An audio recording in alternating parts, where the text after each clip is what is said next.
Masayang araw, mga ka-PL. Umani ng sangkaterbang batikos si Madam Gwen Garcia ng Cebu, mga kababayan, matapos niya pong sabihin na I am not stepping down, mga kababayan.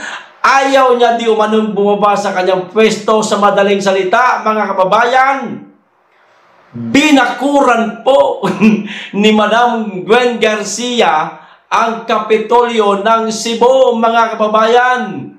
At di umano, nag-file ito ng motion para ipatigil ang proklamasyon kay Pam Baricuatro na katunggali niya na nanalo po bilang gobernadora ng Cebu, mga kababayan. O ito po ang video na sinabi mismo ni Madam Gwen Garcia, mga kababayan, na hindi nga daw siya bababa sa pwesto at patuloy daw siyang maglilingkod sa mga Subuanon, mga kababayan. At eto naman po, ang mga batikos sa kanya online. Mamaya na po yung video pagkatapos ko pong basahin itong mga batikos, mga kababayan. Takpan ko lang po ang pangalan para po sa kanilang kaligtasan. O, ayan, ang sabi natin isa, Gwen Garcia,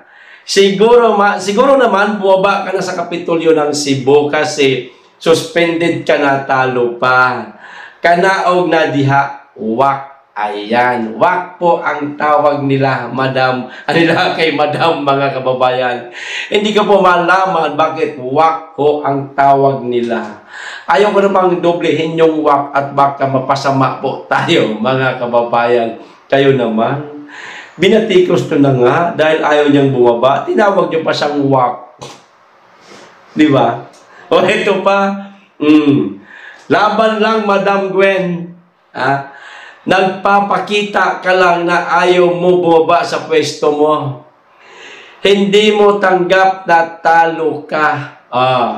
Pero itong balita na isinare nitong isang lalaki na bumatikos din kay Madam Gwen, mga kababayan, ang sabi ho dito, naghain ng urgent motion si incumbent Cebu Governor Gwen Garcia para suspindihin ang proklamasyon ni Pamela Baricuatro na katunggali niya sa nasabing posisyon. Yan ang nga ang gusto niyang mangyari. Itigil ang proklamasyon. Ayan. Ako pa rin ang gobernadora ng Cebu. Ayan. Sabi nga ng iba, mga kababayan, nasilaw o nalasing na di umano itong si Lola Gwen, mga kababayan, sa kapangyarihan. Ano ho sa palagay ninyo? O eto pa, landing na wak-wak. Ayun pala yung mga kababayan. Wak-wak pala yan. Sila magsabi nagbabasa lang ako, mga kababayan, maliwanag, no? Nakikita nyo naman siguro, binabasa ko lang, o di ba? O, ito pa isa huli.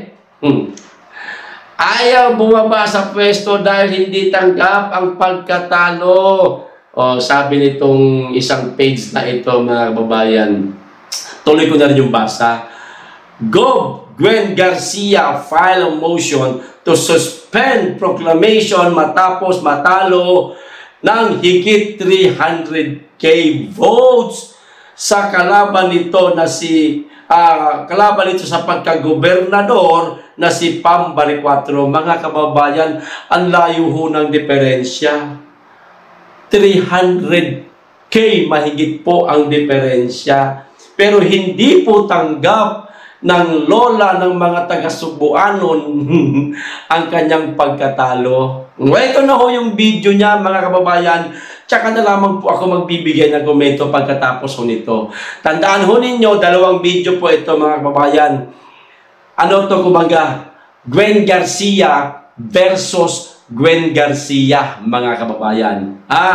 Meron siyang unang nasabi at meron naman siyang nasabing pangalawa na after na matalo ho siya sa kanyang kandidatura. Okay? O, ito na. Sama sa inyo nakita nako usa ka adlaw eleksyon. Pagkahuman ni ini kung kinsay pili sa katawhan tingog na sa Ginoo.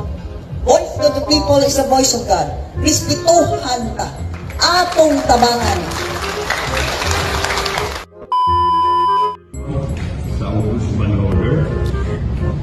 It's always good to keep our cards close to our chest.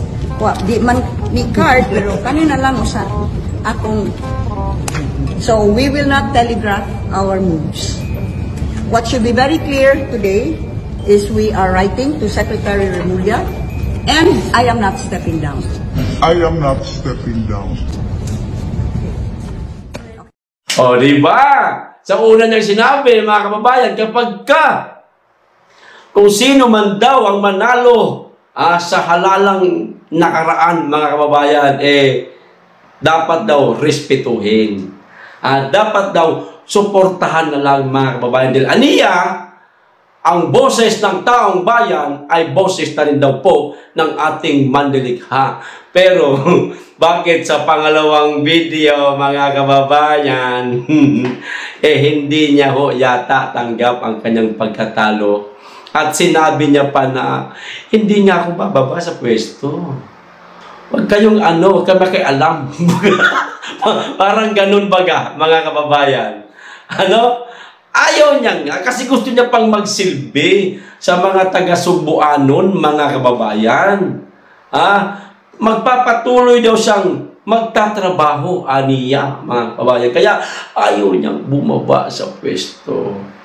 Ngayon, mga taga-Subuanon, kayo na po mismo, ang maghikayat sa inyong lola na meron pang susunod na halalan. Pwede ka pa tumakbo. Bumaba ka na. Ibigay mo muna kay Pambari 4 ang pwesto mo. Nang malaman din ng buong Cebu kung paano mamuno itong si Pambari 4. Kung kasing galing mo ba siya, o mas magaling pa sa'yo, o mas magaling ka pa sa kanya. Total, marami pa namang halalan Di ba, mga kababayan? Iyan po ang sabihin ninyo kay Lola Gwen Garcia, mga kababayan. At ang opinion ko naman tungkol dito, ang masasabi ko lang kay Madam Gwen Garcia, Madam, kung ano man yung pinaglalaban mo, tuloy mo lang. Ipaglaban mo ang karapatan mo kahit alam mong mali na. Di ba? Di ba nanalo na si Madam Pambari 4? Akala ko ba kung sino ang mananalo sa halalan, kailangan respetuhin at suportahan. Sinabi niyo ho yung kanina napanood nyo, di ba? Ay nila pala. Mga viewers ko. Sinabi ho ninyo sa pangalawa naman naiba ho ang tono ninyo. Tanggapin na lang po natin ang katotohanan na ang Subuanon naghahanap ng panibagong leader. Ayan. Gustong tumikim ng bagong leader sa katauhan ni Ma'am Pambari 4. Ayan. Di ba? Ganun lang. Bumaba ka na, parang maging maayos ang Cebu, no? Para hindi magkaroon ng iskandalo kasi baka lang naman. Baka mas lalo pa itong ikasira ho ng pangalan ninyo. Mas makukuha po ulit ninyo ang simpatya ng mga taga Cebu kung magpaparaya ho kayo. Magpapakumbaba ho kayo sa sino man itong katunggali na tumalo sa inyo. At dalawang kamay mo siyang tanggapin at iupo kung saan ka nakaupo dati. Ganun lang kadali yun. Nang sa ganun makita ng mga taga Cebu ang galing. Napaka-sports ni Madam Gwen Garcia. Baka sabihin pa ng iba, sayang natalo siya. Di bali sa susunod, iboboto ulit natin siya.